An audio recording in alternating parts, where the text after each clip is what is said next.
அஸ்ஸலாமு அலைக்கும் ரஹ்மத்துல்லாஹி தஆலா பரகாத்துஹு மகபிரத்துஹு வாஃபியத்துஹு சலாமத்துஹு இன்ஷா அல்லாஹ். ஸல்லல்லாஹு அலா முஹம்மது ஸல்லல்லாஹு அலைஹி வஸல்லம் ஸல்லல்லாஹு அலா முஹம்மது ஸல்லல்லாஹு அலைஹி வஸல்லம் ஸல்லல்லாஹு அலா முஹம்மது யா ரப்பி ஸல்லி அலைஹி வஸல்லம். அல்லாஹ்வுக்கே எல்லா புகழும். நான் இப்போ அல்லாஹ்வுடைய அற்புதங்கள்னு சொல்லிக்கிட்டு வரேன். இன்றைக்கி உள்ள வார்த்தையில் நல்லா கவனிங்க. இந்த பொதுவாக இந்த ஆயத்தில் திருமறையின் குரானில் உள்ளதை சொல்லிக்கிட்டு வரேன். இந்த ஆயத்தில் திருமறையின் சிறப்புகளும் படைப்பினங்களின் ஆரம்ப தத்துவங்களும் குணா அதிசயங்களும் இஸ்ராயீலின் மற்றும் ஃபிரௌன் ஆட்சிகால மாற்றங்களும் யூதர்களின் சந்தர்ப்பவாதங்களும் அல்லாஹ்வின் இணையற்ற உள்ளன்மை சட்டத்தின் இறையாண்மையை வேண்டிய உள தூய்மையையும் அல் குரானின் மிகப்பெரிய வசனம் ஆகும். குறைச்சி குலத்தவரை நேர்வழிப்படுத்த இந்த வசனம் இறங்கியது.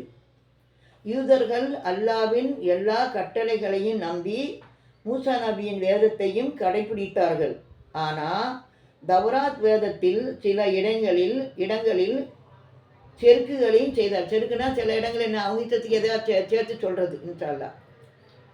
அப்புறம் இணைத்தார்கள். யூதர்கள் நபியை தவறான நடைமுறைகளையும் இந்த அத்தியாயம் கண்டிக்கிறது.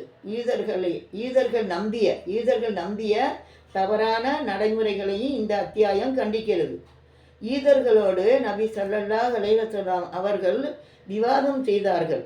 மதீனாவில் இஸ்லாமிய எல்லா சட்ட திட்டங்களையும் உரிய தீர்வை தந்தது. இஸ்லாமிய அரசை அழிக்க முனைந்த சக்திகளுக்கு எதிராக போராடும் துணிவையும் தெளிவையும் தந்தது.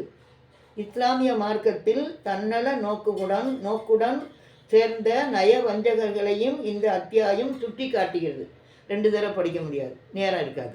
அதனால் இதை படித்து நீங்கள் படிச்சினால நன்மை நமக்கு தந்துடுவாங்க. குரான் ஆயத்தானே இப்போ சொல்கிறேன். குரான் ஆயத்தை தமிழில் சொல்கிறேன். அதனால் யாரெல்லாம் அல்லாஹ்வுடைய அற்புதங்களை தெரிஞ்சுக்கிறேன்னு அப்படின்னா, இப்போ இதையும் எல்லாம் என்னை பேச வச்சுருக்கான். நான் எதையுமே எதிர்பார்க்கலை, அவனாக தான் எனக்கு தந்திருக்கான். அதனால் நீங்கள் இதை படித்து எல்லா மக்களும் படித்த போதலுக்கு தமான் தான் படித்தால இன்ஷா அல்லாஹ். படித்தோம்னா அதுக்குள்ள நன்மையாக அல்லாஹ் தந்துடுவான் இன்ஷா அல்லாஹ். சரி, காசா நாட்டு மக்களுக்கும் பாலஸ்தீன மக்களுக்கும் ஈரான் நாட்டு மக்களுக்கும் துவா செய்யுங்க.